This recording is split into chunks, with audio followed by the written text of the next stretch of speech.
La Terre est une planète pas si grande que ça. Elle est enrobée d'une très mince pellicule gazeuse de couleur bleue que les terriens appellent le ciel.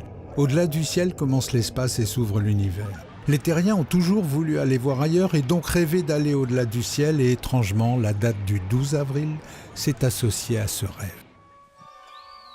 En bas sur Terre, il y a de belles forêts, comme ici en Bretagne. Dans cette forêt, on peut parfois croiser un personnage dont l'histoire gardera le nom. Il est le premier explorateur de l'espace venu de cette région nommée France. Il s'appelle Jean-Loup Chrétien. Ce n'est pas le hasard qu'il a un jour installé en haut d'une fusée. Cet homme-là a toujours suivi le chemin de ses rêves. C'est un homme patient qui semble faire les choses lentement, mais étrangement, il va ainsi très vite vers les buts qu'il s'est fixés. Il y avait des marins dans la famille Chrétien, mais petit garçon, il voyait passer des avions dans le ciel et ça lui avait donné des idées. Aujourd'hui, il continue de vivre son rêve, mettre à bord de son petit bonanza personnel.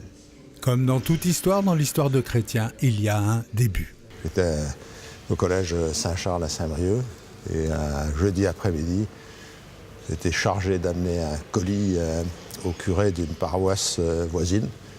Puis je passais par le terrain d'aviation de Saint-Brieuc avec mon vélo, mon paquet sur le pont de bagage.